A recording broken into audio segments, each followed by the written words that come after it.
다케시마는 물론 일본 영토는 단 1cm도 양보할 수 없다. 일본 우익들의 100년 망상이 봉인 해제된 메가더 장군의 비밀 문서 앞에서 산산조각 났습니다. 더 충격적인 건 유엔의 공식 반응이었습니다. 독도뿐만이 아닙니다. 이건 국제법상 명백한 한국의 영토가 틀림없습니다. 일본 정부가 전 부처를 동원해 필사적으로 숨기려 했던 78년의 거짓말. 하지만 한국은 이미 일본의 조작까지 예상하고 이중덫을 놓고 기다리고 있었습니다. 세계를 전율케 한 대한민국의 치밀한 참교육 지금 시작합니다. 코드 레드입니다. CIA 분석관의 비명이 상황실의 공기를 단숨에 얼어붙게 만들었습니다. 저는 마시던 커피 잔을 내려놓고 대형 스크린을 응시했죠. 새벽 3시 워싱턴 지하 벙커의 차가운 에어컨 바람보다 더 서늘한 긴장감이 제 등줄기를 타고 흘러내렸습니다.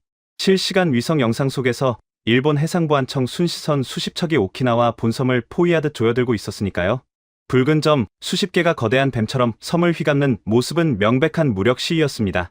국가안보의 선임 자문관으로 일한 20년 동안 수많은 위기를 겪었지만 동맹국인 일본이 자국 영토인 오키나와를 향해 이렇게 노골적으로 병력을 전개하는 건 처음 보는 광경이었습니다. 한국 측 반응은 어떻습니까? 제가 낮은 목소리로 물었습니다.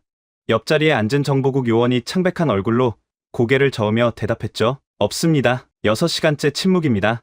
청와대도 외교부도 심지어 한국 국방부조차 공식 성명이 없습니다. 이상했습니다. 너무나 이상했습니다. 평소 같으면 일본의 이런 움직임에 가장 민감하게 반응했어야 할 한국이었습니다. 그런데 6시간째 아무 반응이 없다는 건 단순한 무시가 아니었습니다. 그건 폭풍 전야의 고요함이자 뭔가 거대한 것이 수면 아래에서 움직이고 있다는 명백한 신호였죠. 저는 스크린 속 오키나와라는 글자를 바라보며 무의식적으로 넥타이를 풀었습니다. 그 이름이 제 가슴 한편에 묻어둔 오래된 기억을 건드렸으니까요. 한국은 감정적인 나라다. 그들의 눈물을 믿지 마라. 제 할아버지 토마스 벤스가 돌아가시기 직전 제 손을 잡고 남긴 유언이었습니다. 2차 대전 당시 OSS 요원으로 활동했던 할아버지는 평생 한국에 대해 냉소적이셨죠. 저는 그 말을 신조처럼 여기며 자랐습니다. 국제 정세에서 감정은 약점일 뿐이라고 믿었으니까요. 하지만 지금 제 눈앞에 펼쳐진 상황은 제 신념을 비웃고 있었습니다. 한국은 감정적으로 흥분하는 대신 섬뜩할 정도로 차갑게 침묵하고 있었으니까요. 그때 쾅 하는 소리와 함께 상황실 문이 열렸습니다. 트럼프 대통령이 굳은 표정으로 들어왔습니다. 국방장관과 CIA 국장이 그 뒤를 따르고 있었죠. 대통령은 자리에 앉기도 전에 테이블 위에 낡은 서류철 하나를 던졌습니다. 누렇게 변색된 종이 냄새가 상황실에 퍼졌습니다. 이게 뭔지 아나 벤스? 트럼프 대통령이 저를 노려보며 물었습니다. 서류철 표지에는 1급 기밀 1947년 더글라스 메가더라는 글자가 선명하게 찍혀 있었습니다. 그리고 그 아래에는 봉인 해제라는 붉은 도장이 막 찍혀 잉크가 번져 있었죠. 처음 보는 문서입니다. 제가 대답했습니다. 대통령이 코웃음을 쳤습니다. 그럴 테지. 78년 동안 아무도 열어보지 않았으니까. 그런데 일본 총리가 방금 전화를 해서는 이 문서를 절대 공개하지 말라고 사정을 하더군. 오키나와 시위대가 주장하는 헛소리의 근거가 여기 있다면서 말이야? 저는 조심스럽게 서류철을 열었습니다. 첫 장을 넘기는 순간 제 심장이 쿵 하고 내려앉았습니다. 문서 하단에 익숙한 서명이 보였기 때문입니다. 토마스 벤스, 바로 제 할아버지의 필체였습니다. 문서의 제목은 류큐 주민 동향 및 역사적 정체성 보고서였습니다. 내용은 충격적이었습니다. 1947년 당시 오키나와 즉 류큐의 원로들이 미군정에게 제출한 탄원서 내용이 요약되어 있었는데 그 핵심은 류큐는 일본의 속국이 아니며 역사적으로 고려와 깊은 유대를 맺어왔다는 주장이었습니다. 트럼프 대통령이 제 눈을 똑바로 바라보며 말했습니다. 일본은 이걸 덮고 싶어해. 순시선을 밀어넣어서라도 입을 막으려고 하지. 하지만 내 생각은 달라. 자네 할아버지가 봉인했던 이 판도라의 상자, 이제 자네가 가서 열어봐. 알겠습니다. 도쿄로 갈까요? 제가 물었습니다. 아니, 트럼프 대통령이 고개를 저으며 묘한 미소를 지었습니다. 서울로 가. 한국 국립중앙박물관 지하에 이 문서의 진실을 증명할 물건이 있다는 첩보가 들어왔어. 일본이 아니라 한국이 쥐고 있는 패를 확인하라는 거야. 저는 순간 말문이 막혔습니다. 할아버지는 한국을 조심하라고 했는데 왜 할아버지가 작성한 비밀 보고서의 열쇠는 한국이 쥐고 있는 걸까요? 2시간 후 저는 앤드루스 공군기지에서 서울행 전용기에 올랐습니다. 가방 안에는 할아버지의 보고서 사본이 들어있었죠. 비행기가 태평양을 건너는 14시간 동안 저는 잠을 이룰 수 없었습니다. 창밖의 검은 바다를 보며 계속해서 같은 질문을 던졌죠. 할아버지, 당신은 대체 무엇을 숨기려 했던 겁니까? 그리고 한국은 도대체 무엇을 준비해 두었기에 이토록 조용한 겁니까? 인천공항에 도착했을 때 서울의 하늘은 잔뜩 흐려 있었습니다. 입국 게이트를 빠져나오자마자 검은 양복을 입은 동양인 남자가 제 앞을 가로막았습니다. 벤스 자문관님, 기다리고 있었습니다. 유창한 영어였지만 억양은 한국인의 것이 아니었습니다. 그는 명함 한 장을 제게 건넸습니다. 사토 켄지, 주한 일본 대사관 공사참사관이라고 적혀 있었죠. 저는 경계심을 느끼며 그를 바라봤습니다. 일본 정부 관계자가 왜 한국 공항에서 저를 기다리는 거죠? 자문관님, 굳이 한국 측 사람들을 만나실 필요 없습니다. 사토 공사참사관이 부드러운 미소를 지으며 말했습니다. 그의 손에는 두툼한 가죽 서류 가방이 들려 있었습니다. 여기 저희가 준비한 자료가 있습니다. 300페이지 분량의 역사 검증 보고서입니다. 류큐와 일본이 하나라는 완벽한 증거들이죠. 이걸 보시면 한국의 주장이 얼마나 터무니없는 날조인지 아시게 될 겁니다. 호텔로 모시겠습니다. 최고급 스위트룸을 준비했습니다. 그의 태도는 지나칠 정도로 정중했지만 눈빛은 뱀처럼 차가웠습니다. 저는 그가 내민 서류 가방을 바라보며 묘한 위화감을 느꼈습니다. 일본은 제가 한국 땅을 밟자마자 저를 채가려고 하고 있었습니다. 마치 제가 한국 측과 접촉하는 것을 필사적으로 막으려는 것처럼요. 그때였습니다. 제 등 뒤에서 낮고 굵은 목소리가 들려왔습니다. 손 치우시죠, 사토 공사참사관님. 미국의 손님은 우리가 모십니다. 저는 뒤를 돌아보았습니다. 그곳에는 낡은 트렌치코트를 입은 중년의 남자가 서 있었습니다. 꾸미지 않은 외모였지만 바위처럼 단단한 인상이었죠. 그가 저에게 눈짓을 하며 말했습니다. 국립중앙박물관 고문서 보존센터장 한서준입니다. 오시죠, 벤스 자문관님. 진짜를 보러 가야 하지 않겠습니까? 저는 두 남자 사이에 섰습니다. 화려한 보고서를 내미는 일본의 외교관과 빈손으로 서 있는 한국의 학자. 할아버지가 남긴 경고와 대통령이 내린 지시가 머릿속에서 충돌했습니다. 하지만 제 본능은 말하고 있었습니다. 일본의 저 완벽해 보이는 보고서에는 뭔가 치명적인 함정이 있다고 말이죠. 저는 사토 공사참사관을 지나쳐 한서준 센터장 쪽으로 발걸음을 옮겼습니다. 사토의 표정이 순식간에 일그러지는 것을 곁눈질로 보았죠. 한서준 센터장의 차에 올라타자마자 차는 빠른 속도로 공항을 빠져나갔습니다. 차 안에는 무거운 침묵만이 흘렀습니다. 저는 참지 못하고 물었죠. 센터장님, 일본은 순시선까지 동원했는데 한국은 왜 침묵하는 겁니까? 대체 뭘 믿고 이러는 겁니까? 한서준 센터장은 북미러로 저를 힐끗 보더니 짧게 대답했습니다. 짖는 개는 물지 못합니다. 우리는 물 준비가 끝났을 뿐입니다. 그 말이 끝나자마자 차는 서울 용산 국립중앙박물관 지하 주차장으로 들어갔습니다. 하지만 차는 멈추지 않고 계속해서 아래로 내려갔습니다. 지하 2층, 지하 3층, 지하 4층, 일반인의 출입이 통제된 구역을 지나 마침내 지하 5층 거대한 강철 문 앞에 멈춰섰습니다. 쾅 하는 소리와 함께 육중한 문이 열리자 제 눈앞에 믿을 수 없는 광경이 펼쳐졌습니다. 도대체 이곳은 축구장 2개 크기의 거대한 지하 벙커, 수백 개의 항온 항습 장치가 웅웅거리는 소리를 내며 돌아가고 있었고 그 중앙에는 붉은 조명을 받은 유리관 127개가 도열해 있었습니다. 마치 고대 왕릉의 호위무사들처럼 말이죠. 저는 홀린 듯이 차에서 내렸습니다. 한서준 센터장이 제 옆에 서서 조용히 말했습니다. 어서 오십시오, 벤스 자문관님. 이곳이 바로 일본이 그토록 두려워하는 시간의 요새입니다. 그리고 저 유리관 안에 당신이 찾는 대답이 있습니다. 저는 침을 꿀꺽 삼켰습니다. 유리관 속에는 600년의 세월을 견뎌낸 낡은 종이들이 숨을 쉬고 있었습니다. 그리고 그 종이들 위에는 선명하게 붉은색 도장이 찍혀 있었죠. 그것은 단순한 도장이 아니었습니다. 역사를 뒤집을 붉은 눈동자였습니다. 그런데 그 순간 제 주머니 속의 휴대폰이 미친 듯이 울리기 시작했습니다.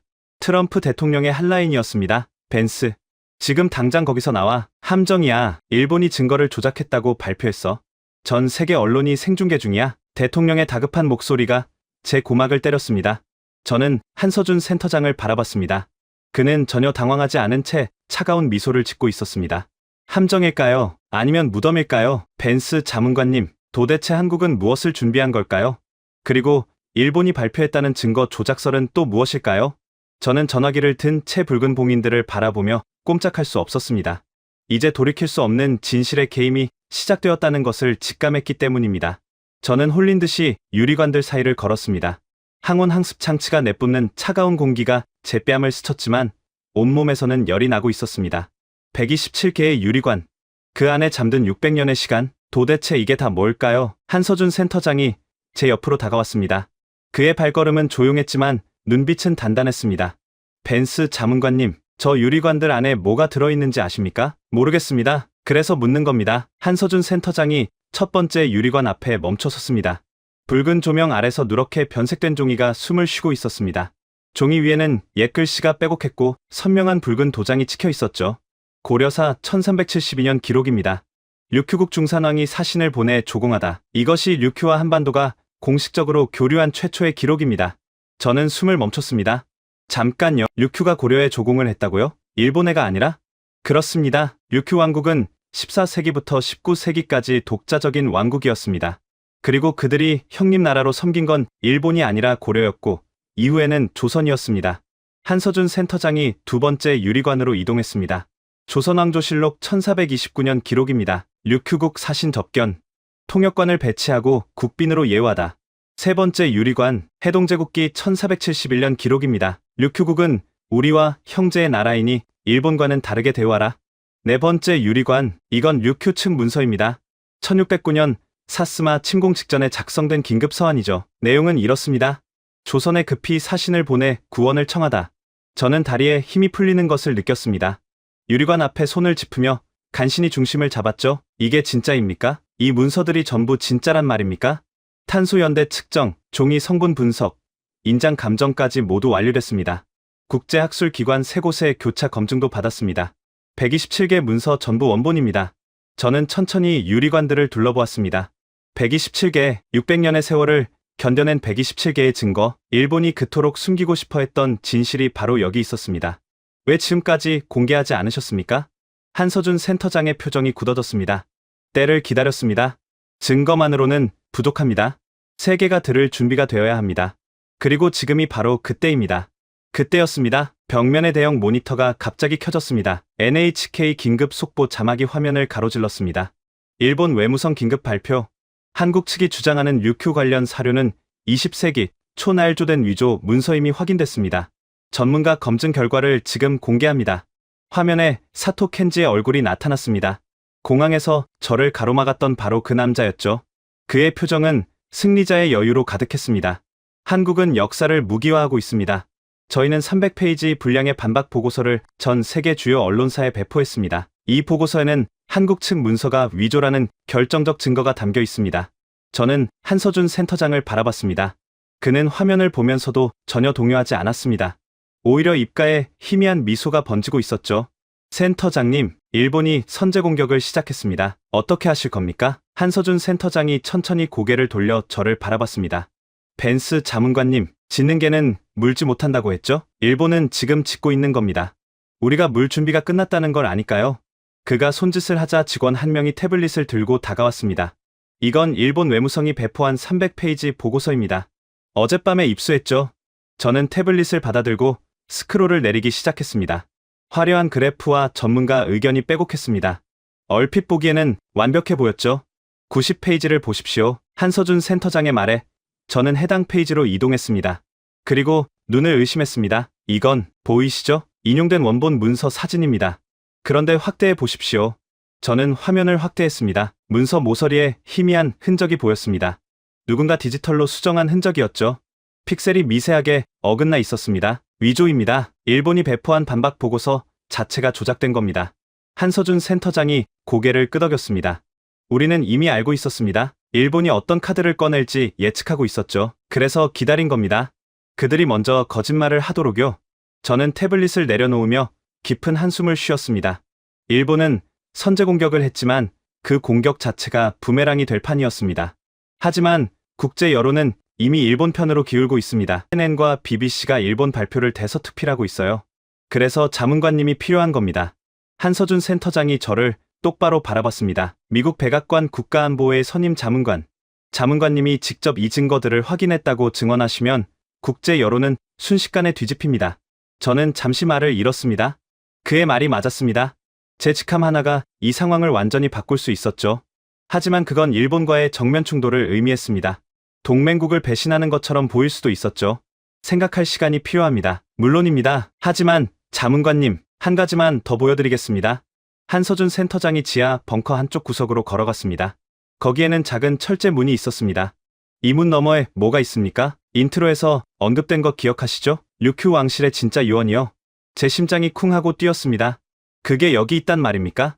한서준 센터장이 생체 인식 장치에 손을 가져다 댔습니다.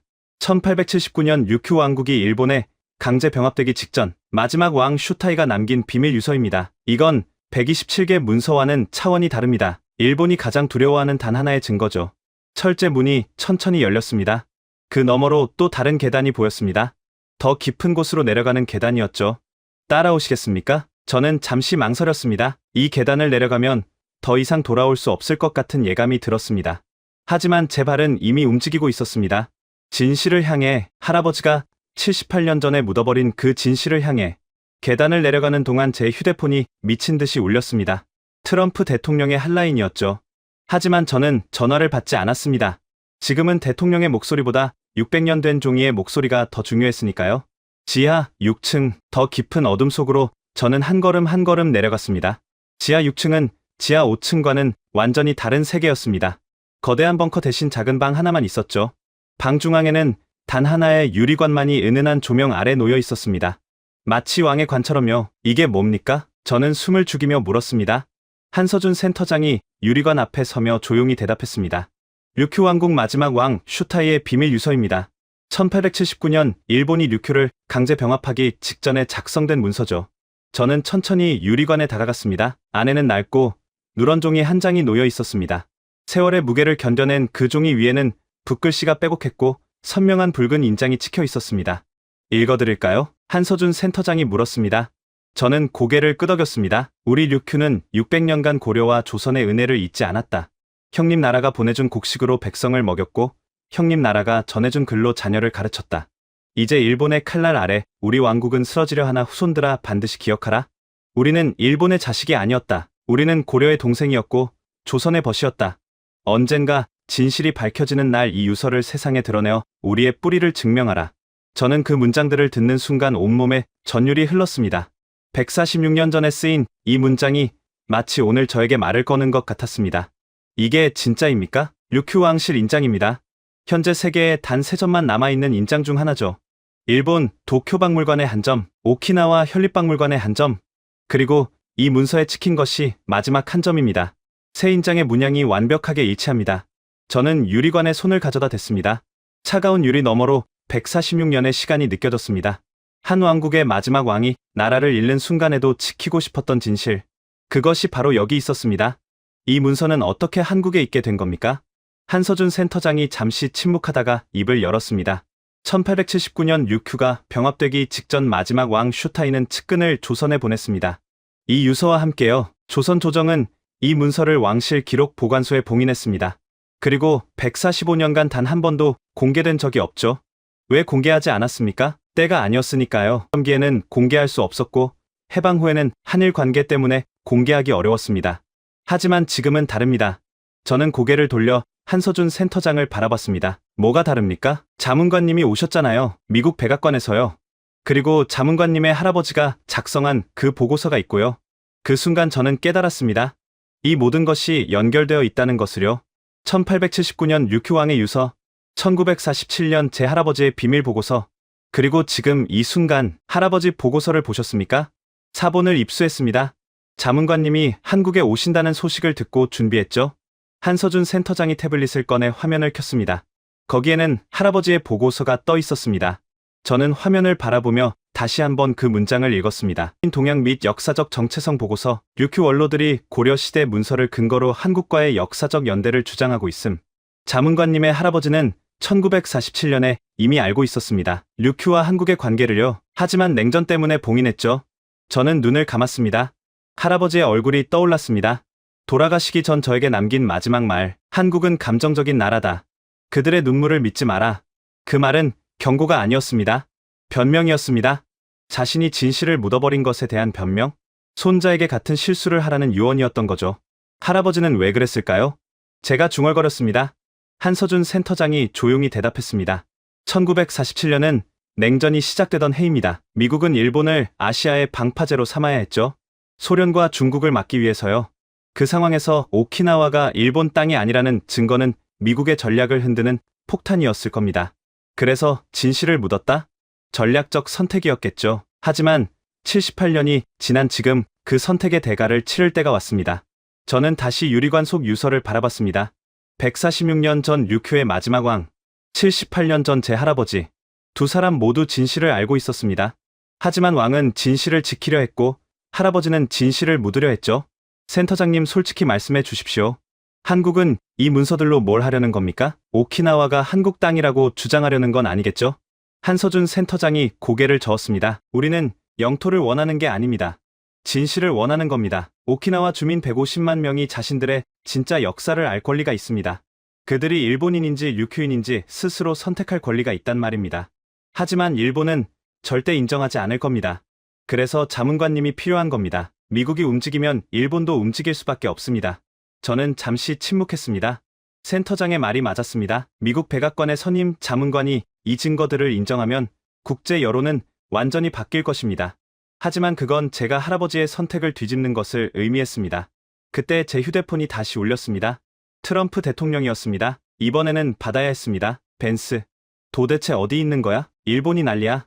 자네가 한국 측과 접촉했다고 항해 전화가 빗발치고 있어. 대통령님, 저는 지금 국립중앙박물관 지하에 있습니다. 그리고 대통령님이 보셔야 할 것이 있습니다. 뭔데? 류큐 마지막 왕의 유서입니다. 1879년에 작성된 원본이요.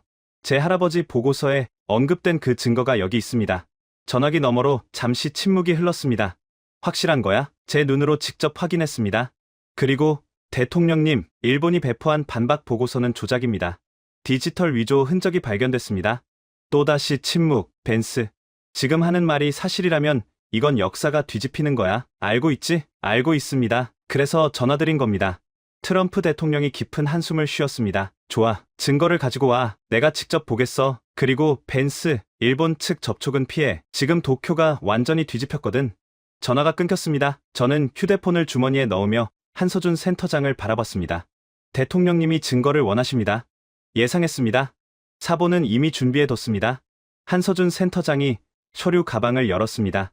안에는 127개의 문서와 왕실 유서의 고해상도 사본이 들어있었습니다. 그리고 자문관님, 한 가지 더 보여드릴 게 있습니다. 또 뭐가 있습니까? 도쿄에서 연락이 왔습니다. 일본 외무성 내부에서 양심 고백을 하겠다는 사람이 나타났습니다. 저는 눈을 크게 떴습니다. 내부 고발자요? 30년 넘게 류큐 관련 사료 은폐 작업을 직접 수행했던 퇴직 관료입니다. 더 이상 침묵할 수 없다며 연락해왔습니다. 저는 잠시 생각했습니다. 한국의 127개 문서, 류큐 왕실의 유서, 그리고 일본 내부 고발자.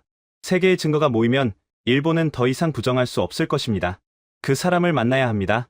도쿄로 가시겠습니까? 위험할 수 있습니다. 가야죠. 이 정도 증거가 모이면 역사가 바뀝니다. 제 할아버지가 78년 전에 하지 못한 일을 제가 해야 할 것 같습니다. 한서준 센터장이 고개를 끄덕였습니다. 비행기를 준비하겠습니다. 그리고 자문관님, 한 가지만 기억하십시오. 뭡니까? 진실은 언젠가 반드시 승리합니다.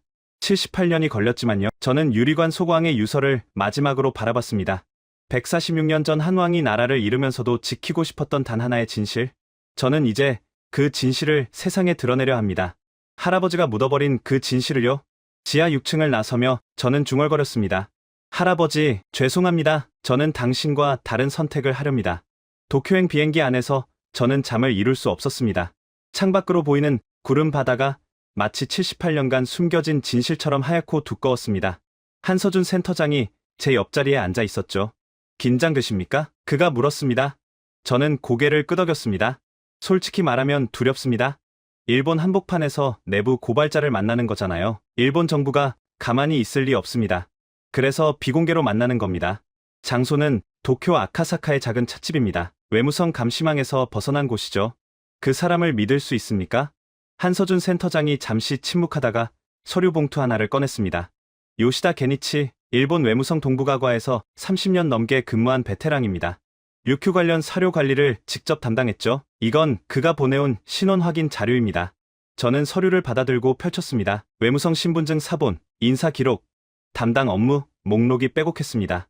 류큐 역사 문서 관리, 교과서 검정 자문, 국제학술 교류 심해.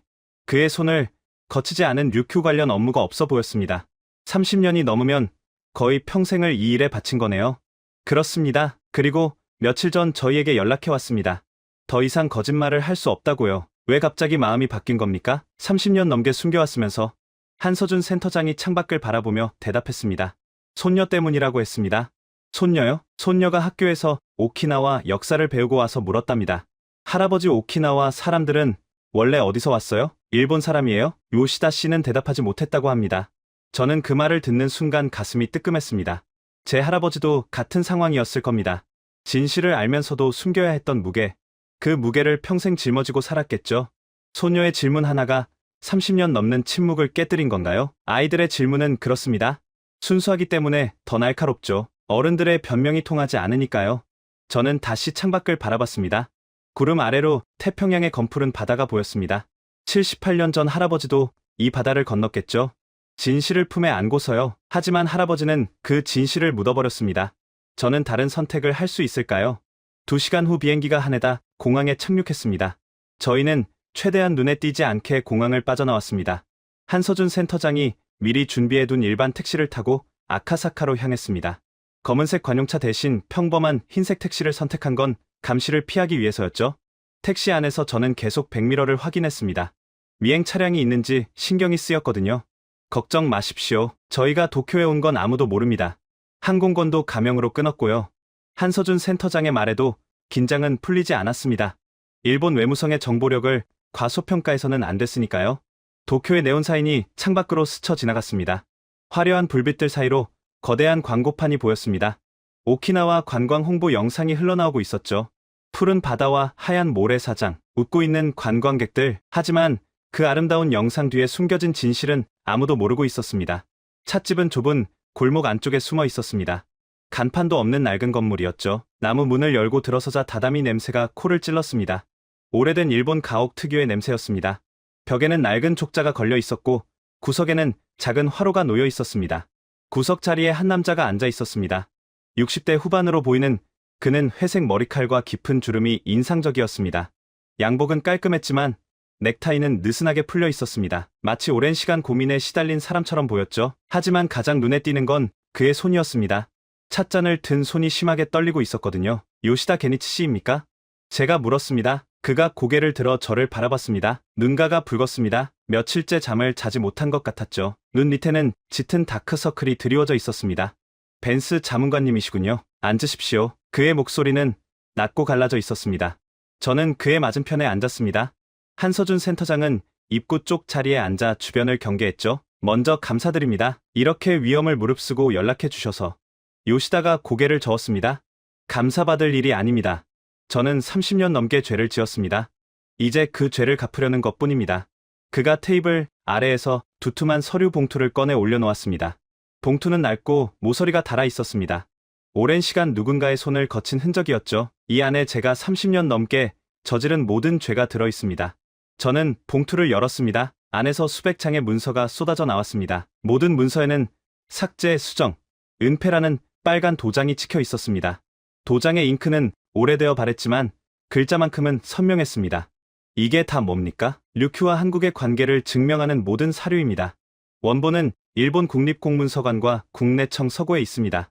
하지만 저희는 이 사료들을 조직적으로 숨겨왔습니다. 요시다의 목소리가 떨렸습니다.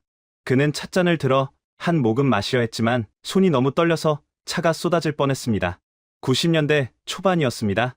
제가 외무성 동북아과에 발령받은 첫 해였죠. 요시다가 먼 곳을 바라보며 말하기 시작했습니다. 당시 과장님이 저를 부르셨습니다. 밤 10시가 넘은 시간이었어요. 사무실에는 저와 과장님 단둘뿐이었습니다. 과장님이 서류철 하나를 제 책상 위에 올려놓으셨죠. 저는 숨을 죽이고 그의 말에 집중했습니다. 서류철 표지에는 류큐 역사관리 지침이라고 적혀 있었습니다. 저는 그때 처음으로 일본 정부가 류큐 역사를 어떻게 다루는지 알게 됐습니다. 어떻게 다루고 있었습니까? 요시다가 쓸쓸하게 웃었습니다. 관리라는 이름의 은폐였습니다. 류큐가 독자 왕국이었다는 기록은 축소하고 일본과의 관계는 과장하라. 한반도와의 교류 기록은 삭제하거나 미확인 처리하라. 대회에서 관련 주제가 나오면 봉쇄하라. 그게 지침의 핵심이었습니다. 저는 문서들을 하나하나 넘기며 경악했습니다. 이건 단순한 은폐가 아니었습니다. 조직적이고 체계적인 역사 왜곡이었습니다.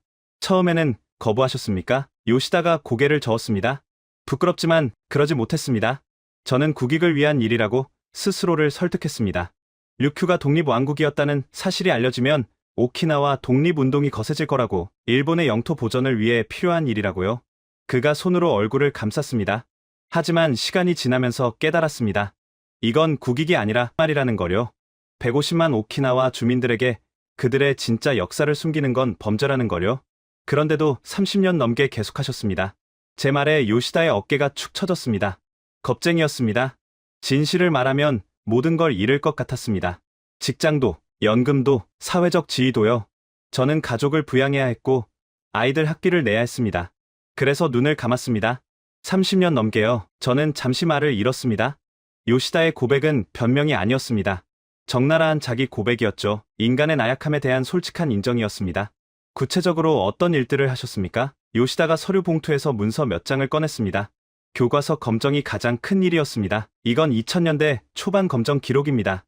어느 출판사가 류큐 왕국은 14세기부터 시까지 독자적인 왕국으로 존재했으며 중국, 조선, 동남아시아와 활발히 교류했다라고 서술했습니다. 사실 아닙니까? 사실입니다. 하지만 저희는 이 문장을 수정하게 했습니다. 류큐는 일본의 번속국으로서 일본 문화권에 속해 있었다라고요? 완전히 다른 의미가 됐죠. 시다가 다른 문서를 꺼냈습니다. 이건 2000년대 후반 국제학술대회 기록입니다. 하와이 대학의 한 교수가 류큐와 조선의 외교 관계라는 논문을 발표하려 했습니다.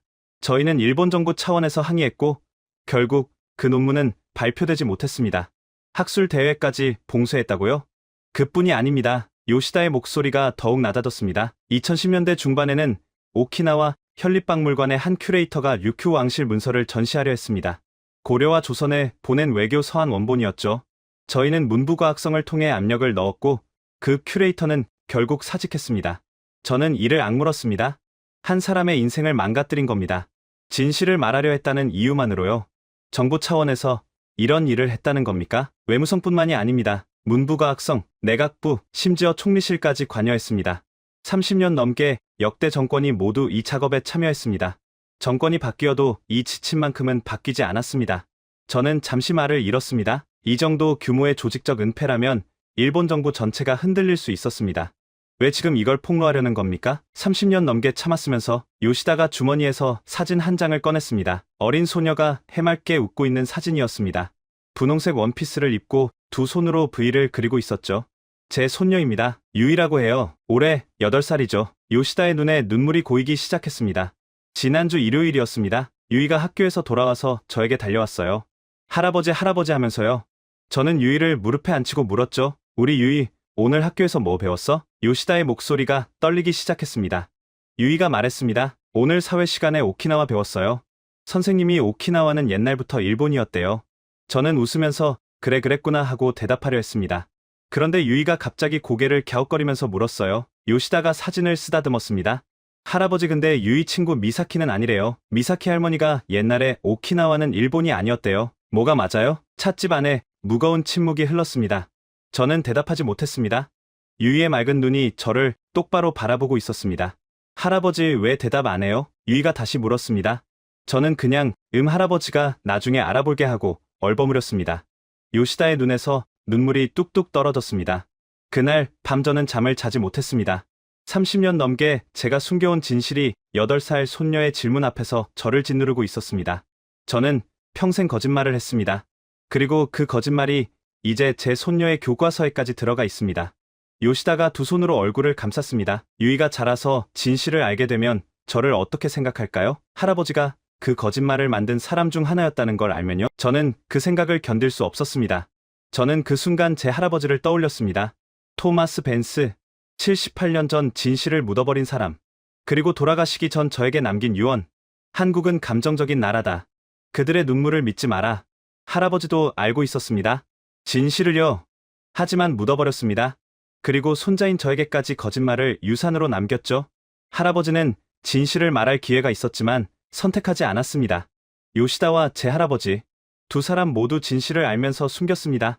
하지만 요시다는 달랐습니다. 그는 손녀 앞에서 떳떳해지기로 선택했습니다.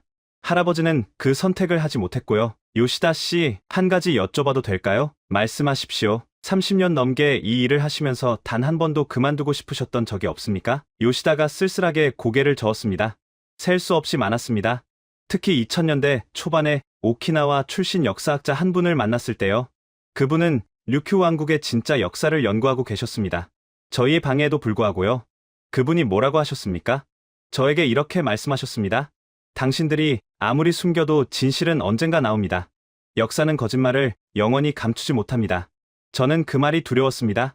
그래서 더 열심히 숨겼습니다. 요시다가 고개를 들어 저를 바라봤습니다.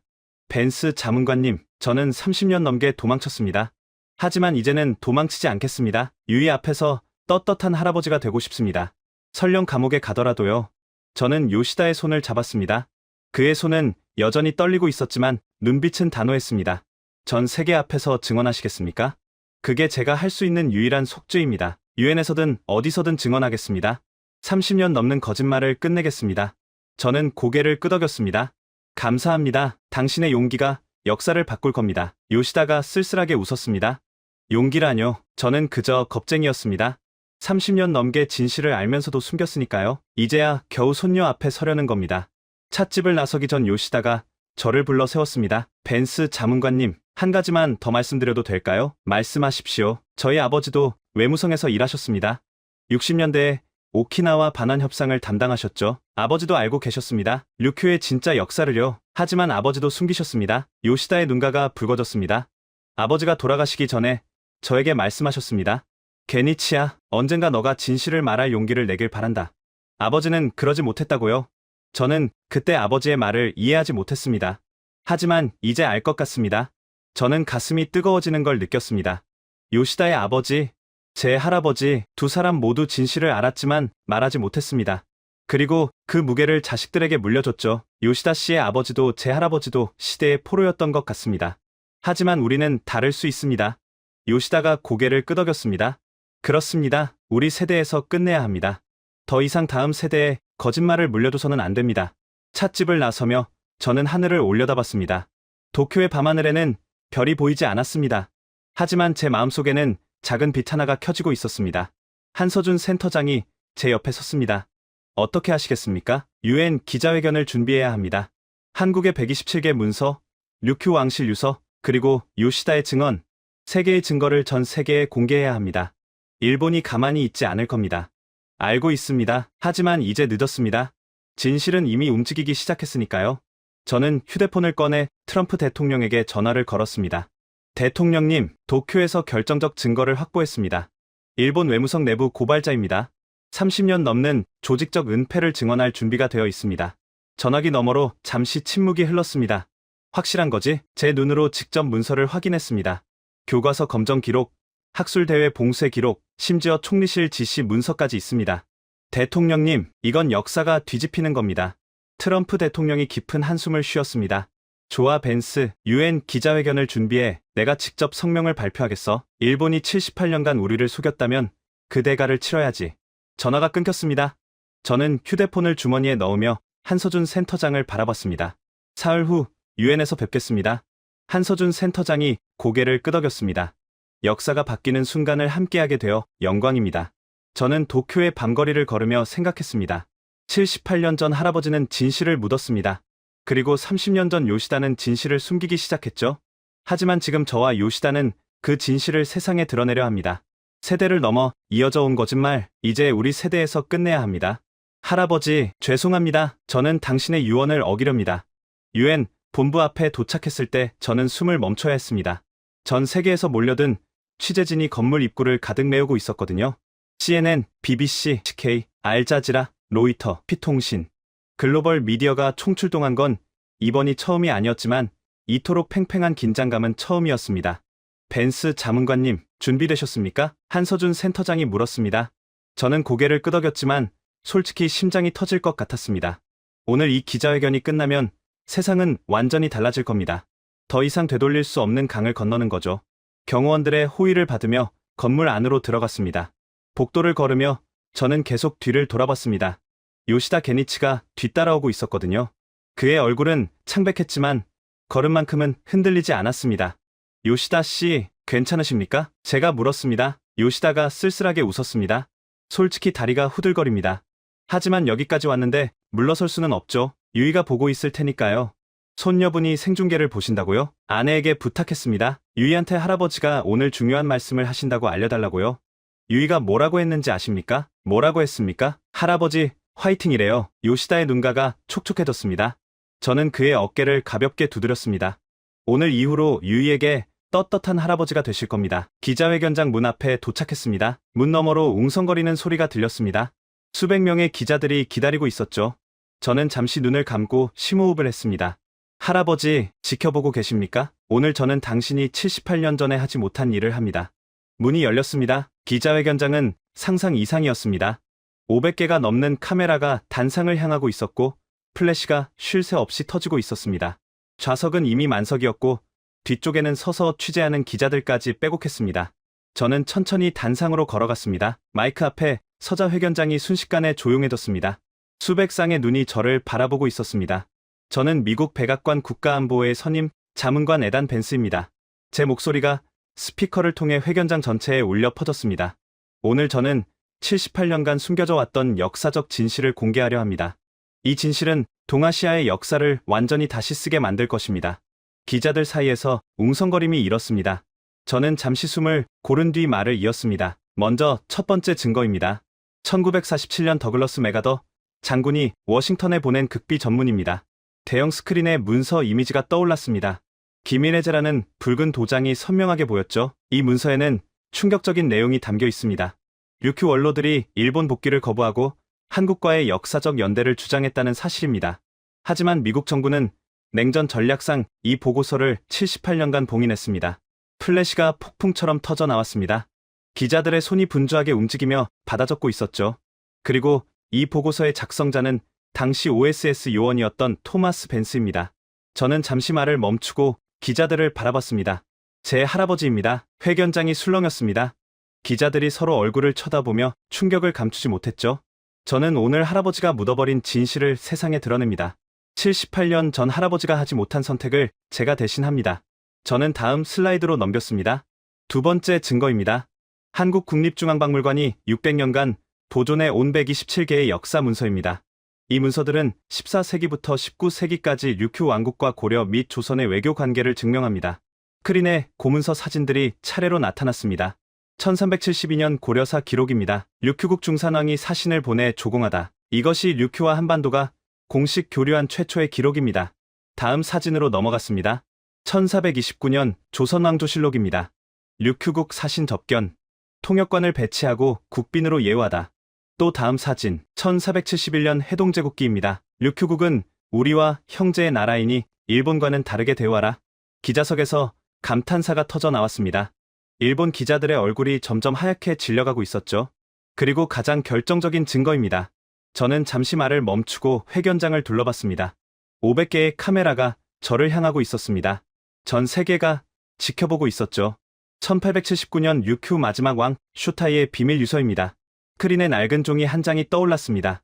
붉은 왕실 인장이 선명하게 찍혀 있었죠. 내용을 읽어드리겠습니다. 우리 류큐는 600년간 고려와 조선의 은혜를 잊지 않았다. 형님 나라가 보내준 곡식으로 백성을 먹였고 형님 나라가 전해준 글로 자녀를 가르쳤다. 이제 일본의 칼날 아래 우리 왕국은 쓰러지려 하나 후손들아 반드시 기억하라. 우리는 일본의 자식이 아니었다. 우리는 고려의 동생이었고 조선의 벗이었다. 회견장이 완전히 고요해졌습니다. 숨소리조차 들릴 것 같았습니다. 146년 전 한왕이 나라를 잃으면서도 지키고 싶었던 진실입니다. 그리고 그 진실을 78년간 미국과 일본이 함께 숨겨왔습니다. 저는 마이크에서 한 발자국 물러섰습니다. 그리고 이 자리에 일본 정부의 조직적 은폐를 직접 증언할 분이 계십니다. 저는 무대 뒤를 향해 손짓했습니다. 요시다 게니치가 천천히 단상으로 걸어 나왔습니다. 그의 걸음은 느렸지만 흔들림이 없었습니다. 500개의 카메라가 일제히 그를 향했습니다. 요시다가 마이크 앞에 섰습니다. 그의 손은 여전히 떨리고 있었지만 눈빛만큼은 단호했습니다. 저는 일본 외무성 동북아과에서 30년 넘게 근무한 요시다 게니치입니다. 그의 목소리가 마이크를 통해 울려 퍼졌습니다. 회견장 전체가 숨죽이고 있었죠. 오늘 저는 30년 넘는 거짓말을 끝내려 합니다. 플래시가 미친 듯이 터져 나왔습니다. 요시다는 눈 하나 깜짝하지 않고 말을 이어갔습니다. 류큐는 1609년 사스마 침공 전까지 독립왕국이었습니다. 그리고 고려, 조선과 600년 이상 형제의 관계를 맺었습니다. 이것은 역사적 사실입니다. 요시다가 서류 봉투를 들어 올렸습니다. 하지만 일본 정부는 이 사실을 조직적으로 은폐해왔습니다. 교과서에서 삭제하고 학자들을 압박하고 국제학술대회를 봉쇄했습니다. 저는 그 작업에 30년 넘게 직접 참여했습니다. 회견장에 충격의 물결이 퍼졌습니다. 기자들이 서로 얼굴을 쳐다보며 믿을 수 없다는 표정을 짓고 있었죠. 이 봉투 안에는 제가 저지른 모든 죄의 증거가 들어있습니다. 교과서 검정 조작 기록, 학술대회 봉쇄 지시문, 연구자 탄압 문서, 그리고 역대 정권의 승인, 도장이 찍힌 지침서들입니다. 요시다가 봉투를 테이블 위에 내려놓았습니다. 저는 일본 국민 여러분께 진심으로 사죄드립니다. 그리고 150만 오키나와 주민 여러분께 사죄드립니다. 여러분의 진짜 역사를 30년 넘게 숨겨온 죄를 용서해 주십시오. 요시다가 90도로 허리를 숙였습니다. 회견장에 잠시 정적이 흘렀습니다. 그리고 질문 세례가 쏟아지기 시작했습니다. 요시다 씨, 왜 지금 이 시점에 폭로를 결심하셨습니까? NHK 기자의 날카로운 질문이었습니다. 요시다가 천천히 허리를 펴며 대답했습니다. 제 손녀 때문입니다. 8살 된 손녀가 학교에서 돌아와 저에게 물었습니다. 할아버지 오키나와 사람들은 원래 어디서 왔어요? 저는 대답하지 못했습니다. 30년 넘게 제가 숨겨온 거짓말이 손녀 앞에서 저를 짓누르고 있었으니까요. 요시다의 눈에 눈물이 고였습니다. 저는 손녀 앞에서 떳떳한 할아버지가 되고 싶었습니다.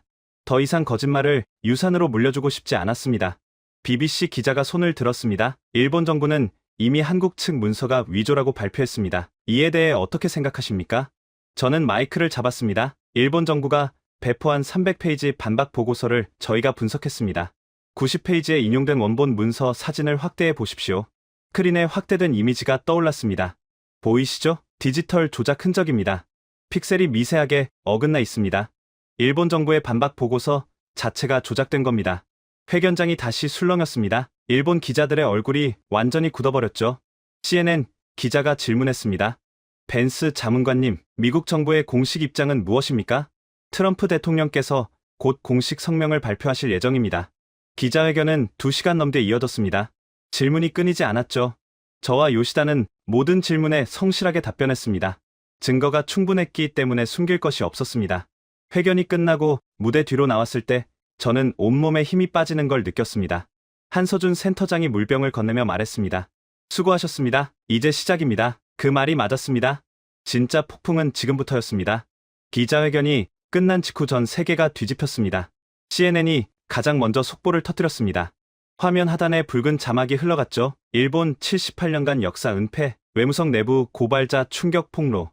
BBC가 뒤를 이었습니다. 류큐 왕국의 진실, 한국과의 600년 유대 확인, 마지막 왕의 유서 공개, 알자지라는 더 직설적이었습니다. 일본의 역사 조작 만천하에 드러나다. 30년 넘는 조직적 은폐 폭로. 하지만 가장 충격적인 건 일본 내부의 반응이었습니다. NHK가 기자회견을 생중계한 직후 일본 전역에서 SNS가 폭발했습니다. 요시다의 증언 영상이 실시간 검색어 1위에 올랐고 1시간 만에 조회수 500만을 넘겼습니다. 도쿄 시부야 교차로 기자회견이 끝난 지 3시간 만에 시민들이 모이기 시작했습니다. 처음에는 수백 명이었습니다. 하지만 1시간 만에 5만 명으로 불어났고 3시간 만에 12만 명을 넘겼습니다. 진실을 밝혀라, 외무성을 해체하라, 30년 넘게 우리를 속였다. 피켓이 도쿄의 밤하늘을 뒤덮었습니다. 시민들의 함성이 시부야 전체를 뒤흔들었죠. 저는 UN 본부 내 임시 사무실에서 TV 화면을 바라보고 있었습니다. 일본 시위 현장이 생중계되고 있었습니다. 대단하군요. 한서준 센터장이 제 옆에서 말했습니다. 일본 국민들도 진실을 원했던 겁니다. 30년 넘게 속아왔다는 걸 알게 된 거죠. 화면이 바뀌었습니다. 오사카 난바역 앞 5만 명의 시민들이 모여 있었습니다. 후쿠오카 텐진 지구 3만 명, 나고야 역 앞 4만 명, 일본 전역이 들끓고 있었습니다. 그리고 가장 충격적인 장면이 나왔습니다. 오키나와 나아 시청 앞 7만 명의 오키나와 주민들이 촛불을 들고 모여 있었습니다. 하지만 그들은 분노하는 대신 울고 있었습니다. 우리의 진짜 역사를 알려줘서 감사합니다.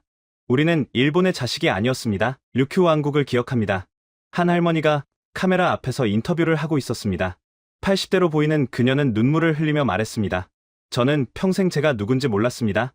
학교에서는 일본인이라고 배웠고 부모님은 류큐인이라고 하셨어요. 하지만 오늘 진실을 알았습니다. 우리 조상들은 고려와 조선을 형님 나라로 섬겼다고요. 이제야 제가 누군지 알 것 같습니다.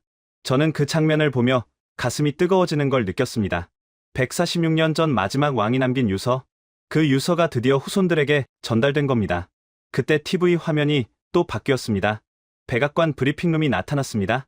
트럼프 대통령이 단상에 서 있었죠. 미국 국민 여러분, 그리고 전 세계 시청자 여러분. 트럼프 대통령의 표정이 굳어 있었습니다. 오늘 저는 매우 유감스러운 발표를 해야 합니다. 일본은 78년간 미국을 속였습니다.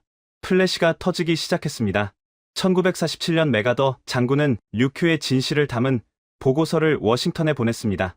하지만 일본 정부는 이 보고서를 묵살하도록 압력을 넣었고 진실을 은폐하는 데 미국을 이용했습니다. 트럼프 대통령이 테이블을 손으로 쳤습니다. 이것은 동맹의 배신입니다. 78년간의 배신입니다.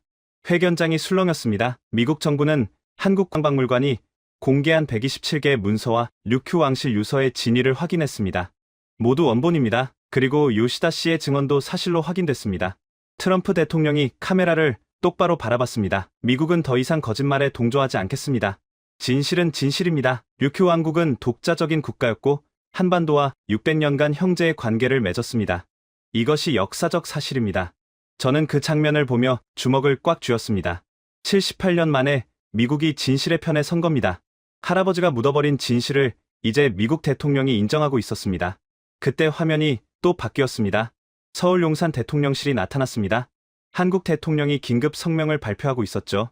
존경하는 국민 여러분 그리고 전 세계 시청자 여러분, 한국 대통령의 표정은 차분했습니다.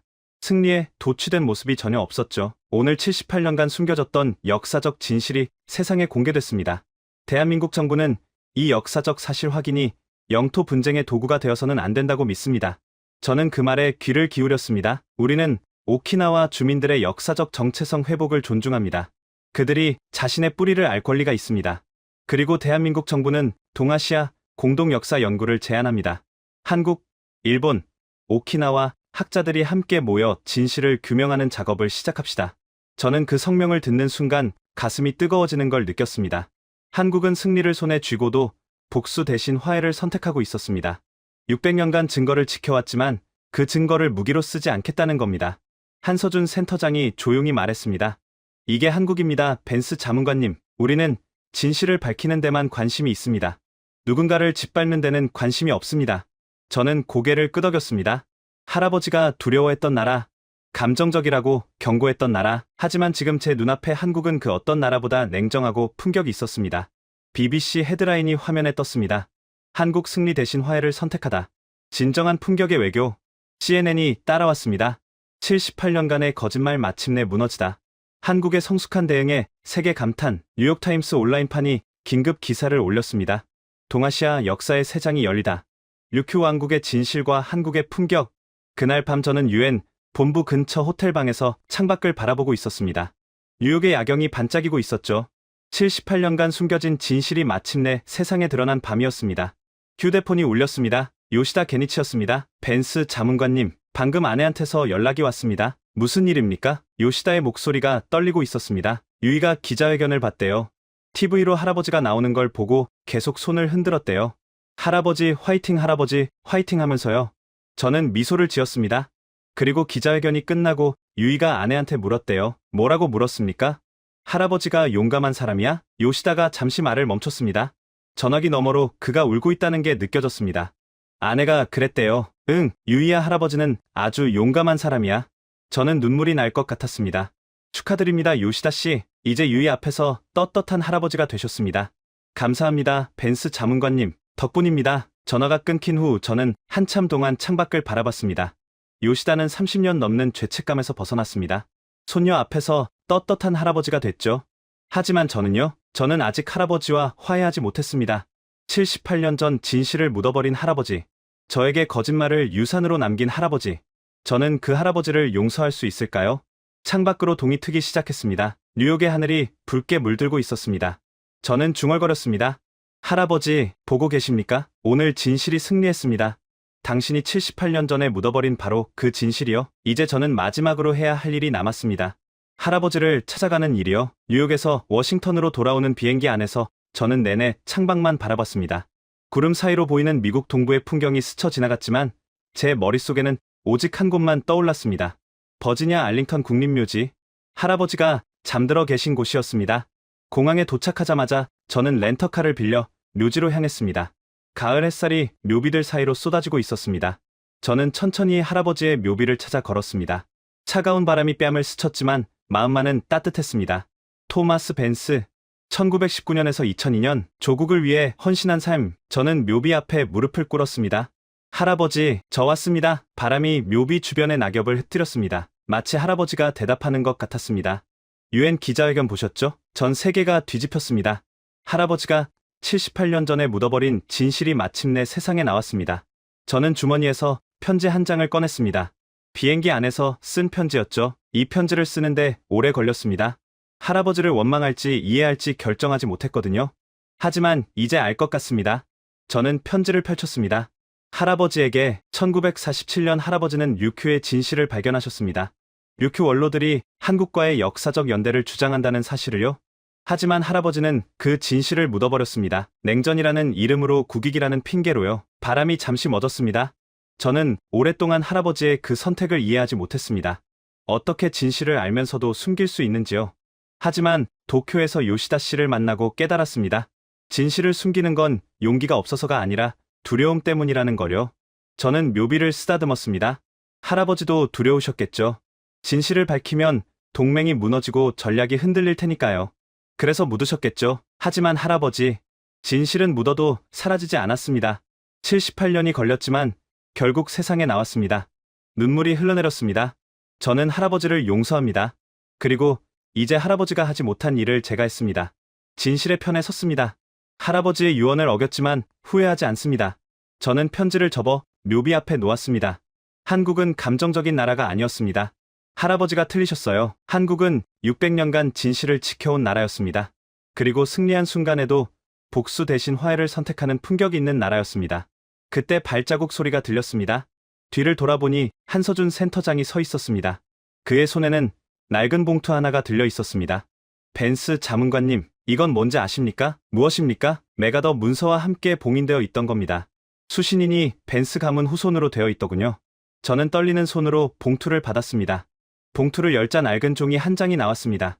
할아버지의 필체였습니다. 나의 후손에게 언젠가 너가 이 진실을 마주하게 된다면 나보다 용감하게 행동하길 바란다. 나는 시대의 포로였지만 너는 자유로운 사람이 되어라. 진실은 언젠가 반드시 승리한다. 1947년 12월 토마스 벤스. 저는 그 편지를 가슴에 안고 하늘을 올려다봤습니다. 구름 사이로 햇살이 쏟아지고 있었습니다. 할아버지, 저 해냈습니다. 78년이 걸렸지만 진실이 승리했습니다. 그리고 저는 자유로운 사람이 됐습니다. 한서준 센터장이 제 옆에 섰습니다. 벤스 자문관님, 이제 어떻게 하실 겁니까? 저는 미소를 지으며 대답했습니다. 한국에 대해 더 배워야겠습니다. 할아버지가 두려워했던 그 나라가 실은 진실을 지키는 나라였다는 걸 이제야 알았으니까요. 한서준 센터장이 고개를 끄덕였습니다. 언제든 환영합니다. 한국에는 아직 자문관님이 모르는 이야기가 많으니까요. 저는 마지막으로 할아버지의 묘비를 바라봤습니다. 할아버지, 안녕히 계세요. 이제 저는 진실과 함께 살겠습니다. 바람이 다시 불었습니다. 낙엽이 하늘로 날아올랐습니다. 마치 할아버지가 저를 보내주는 것 같았습니다. 진실은 78년이 걸렸지만 결국 승리했습니다. 그리고 저는 이제 자유로운 사람이 됐습니다. 여러분, 오늘 이야기 어떠셨습니까? 78년간 봉인됐던 메가더의 극비 전문, 한국이 600년간 지켜온 127개의 붉은 봉인, 그리고 30년 넘게 침묵했던 양심의 고백, 세 개의 진실이 만나 역사가 뒤집히는 순간을 함께 하셨습니다. 할아버지는 진실을 묻었지만 손자는 진실을 세상에 드러냈습니다. 세대를 넘어 흐르는 진실의 힘, 그것이 오늘 이야기의 핵심이었습니다. 진실은 조용하지만 반드시 승리합니다. 그리고 품격 있는 나라만이 그 승리를 지킬 수 있습니다. 이 이야기가 여러분의 가슴을 뜨겁게 했다면 댓글창에 오키나와 한국 만세 딱 한 문장만 남겨주세요. 여러분의 댓글 하나하나가 역사를 기억하는 힘이 됩니다. 그리고 잊혀진 류큐의 진실을 널리 알리기 위해 이 영상을 공유해주세요. 다음에는 더 뜨거운 이야기로 찾아뵙겠습니다. 구독과 좋아요, 알림 설정까지 부탁드립니다.